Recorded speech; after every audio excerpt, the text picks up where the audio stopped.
La Bible dit dans Hébreux chapitre 10, versets 23 à 25, « Tenons ferme et sans faiblir dans l'espérance que nous affirmons, car nous pouvons avoir confiance que Dieu tiendra sa promesse. Pensons aux moyens de nous motiver les uns les autres, à accomplir des actes d'amour et de bonnes actions, et ne cessons pas de nous assembler comme certains le font, mais encourageons-nous les uns les autres. Surtout maintenant que le jour de son retour est proche. Il y a un constant que Dieu nous conseille, nous parle, nous écrit, nous permet de reconnaître à travers la parole. Et c'est le mot « tenir bon ». Il est important d'apprendre à tenir bon à tout moment et à ne pas avoir l'esprit double.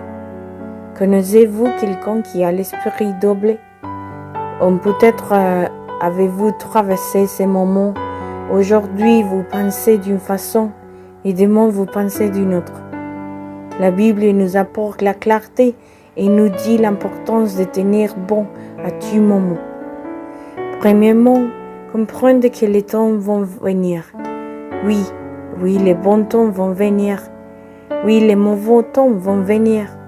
Nous ne pouvons pas choisir dans quel temps nous allons vivre. Nous ne pouvons pas non plus changer ces temps. Ils vont venir. Ce que Dieu nous demande, ce que nous puissions être compris dans ces temps et tenir ferme avec la confiance, avec la conviction que nous avons en lui. C'est pourquoi dans Hébreux 3, 23, il est dit « Tenons ferme sans vaciller dans l'espérance que nous affirmons. » Nous avons une espérance vivante. Nous avons des promesses que nous avons reçues de Dieu. Tu sais que Dieu a promis est là. La question en ce beau jour qui commence aujourd'hui, sommes-nous prêts à rester fermes au milieu d'un monde qui change, au milieu du monde rempli de temps de crise et de difficultés? Restons-nous fermes dans la conviction de ce que nous avons cru. Restons-nous fermes dans les promesses. Restons-nous fermes en Dieu ou vacillons-nous parfois? Comme vous venez trouver ces constances dans le monde instable d'aujourd'hui? Dans Matthieu chapitre 7, verset 24, Jésus l'exprimait ainsi. Ainsi, quiconque écoute mon enseignement et les met en pratique sera semblable aux âges qui a bâti sa maison sur la roc. Là, Jésus nous donne deux points essentiels.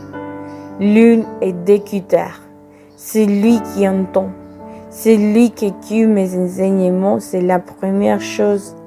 C'est que nous laissons entrer dans notre tête et ce qui va gouverner tout notre cœur.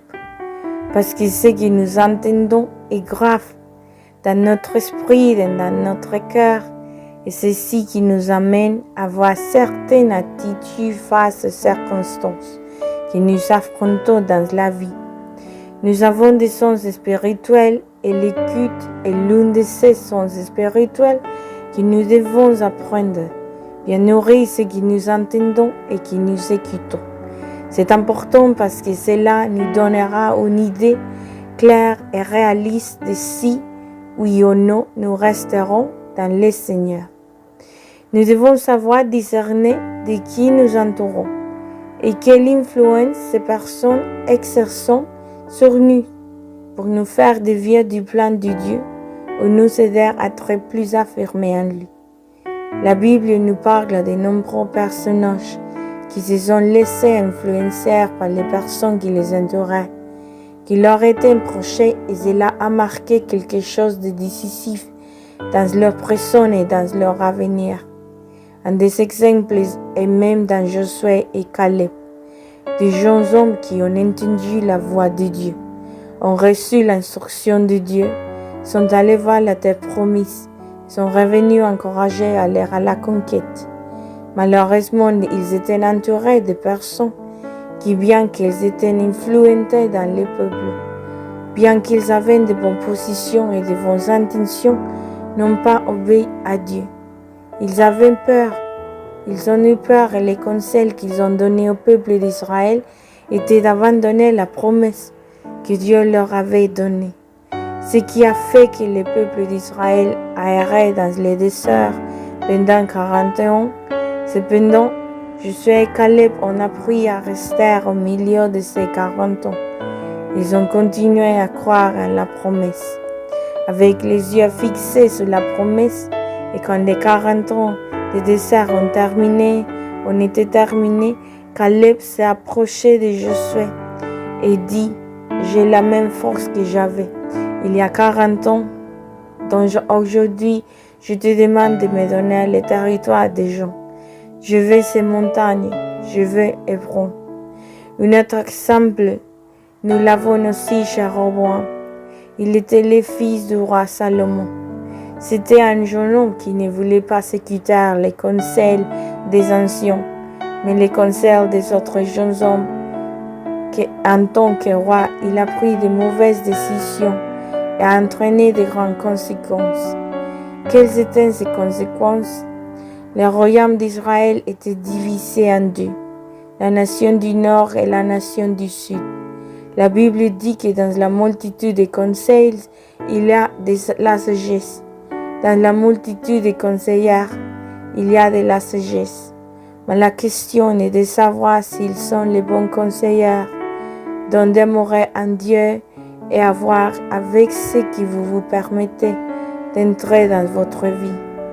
Si vous vous nourrissez votre cœur avec la parole de Dieu, si vous nourrissez votre cœur avec des paroles de foi, si vous vous entourez de personnes de foi, cette foi ancrée en Dieu vous fera tenir ferme à tout moment et ne vous égarera pas.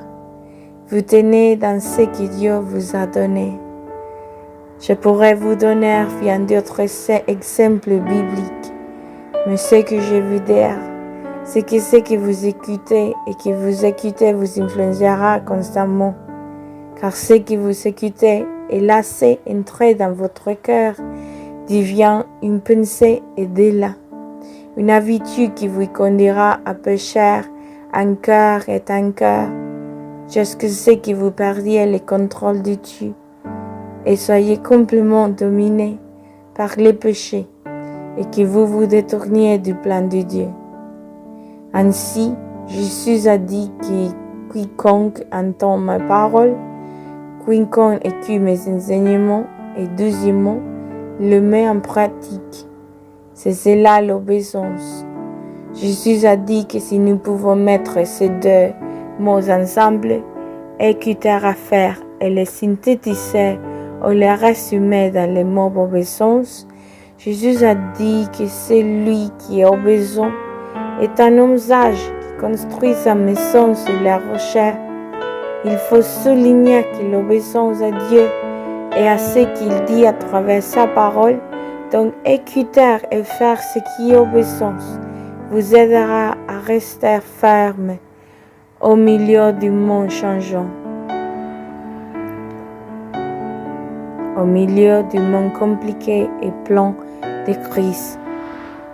Certains d'entre vous se disent peut-être, « Pasteur, j'ai du mal.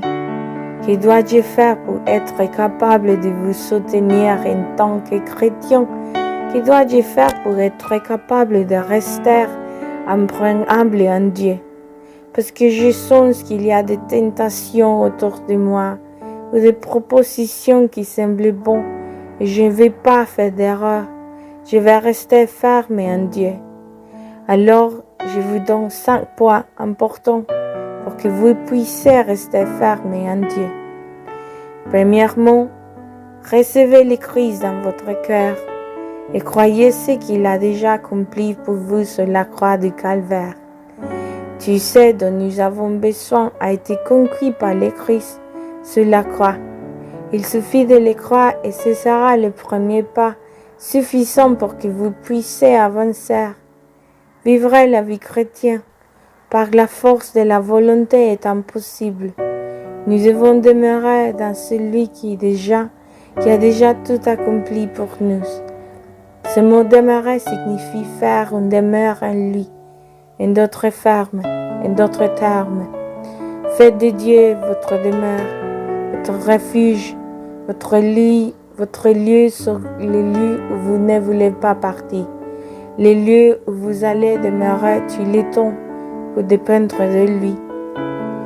Deuxièmement, vous avez besoin de la prière. La prière constante est importante pour vous aider à demeurer dans les crises et à rester concentré. Une relation quotidienne avec le Seigneur vous renforcera. Si vous ne partagez pas avec Dieu, si vous ne lui parlez pas, si votre prière n'est pas intense et ça réduit un seul moment par semaine, vous n'aurez pas une connaissance profonde de Dieu et non, sa relation ne sera pas renforcée. Nous devons revenir à la prière constante. Dans le chapitre 5 de 1er Thessaloniciens, la Bible conseille et dit de veiller. La Bible conseille et dit de prier en tout temps, de prier sans cesse. Troisièmement, méditez sur la parole de Dieu jour et nuit. Méditez sur la parole de Dieu. Tous les temps rendra votre chemin prospère et dans tout ce que vous faites ira bien.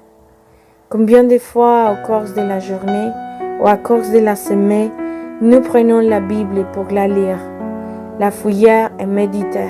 Le conseil est que vous pouvez commencer à étudier la parole de Dieu. Trouver un endroit où vous pouvez vous discipler avec la parole du Seigneur et l'étudier tous les temps. Ces mots graves dans votre esprit et dans votre cœur vous feront tenir ferme dans la foi. Quatrièmement, il est important de se rassembler.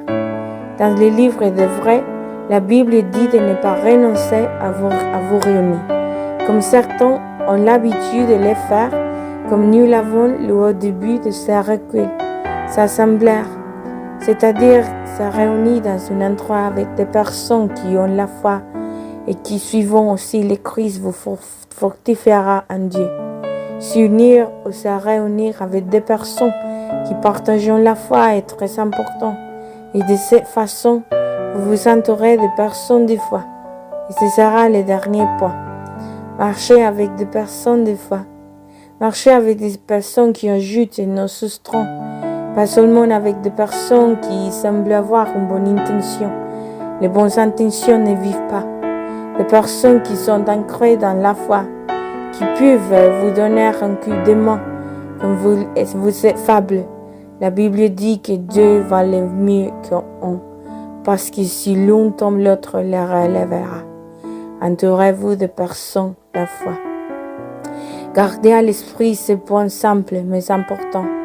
Cultivez-les, développez-les tous les temps, et vous pourrez renforcer une relation avec le Seigneur qui vous fera tenir fermement dans les promesses, fermement dans ce qu'il vous a dit, fermement dans sa volonté afin que vous ne vacilliez pas ou ne vous tourniez pas à droite ou à gauche, mais que vous restiez dans le Seigneur. Père, je te remercie pour ces mots simples mais nécessaires qui nous aident à traverser ou à rester en toi. Et c'est ce dont nous avons besoin aujourd'hui. La foi, c'est mon foi qui signifie fidélité, loyauté, confiance. Et c'est dont nous avons besoin aujourd'hui, plus que jamais, en cet temps si changeant, si compliqué. Cette foi qui se nourrit de toi, qui nous fait rester dans tes amours. Aujourd'hui, je demande que ces mots soient bien reçus et soient gardés précisément, que nous puissions nous en souvenir chaque jour afin de nourrir ces relations quotidiennes avec toi et rester au nom de Jésus. Amen. Aujourd'hui, votre pasteur et ami Elias Soyuz vous a parlé. Rappelez-vous que Dieu vient toujours au bon moment. Si vous êtes à Barranquilla ou dans ces environs et que vous n'avez pas de lieu pour vous rencontrer, recevez la parole.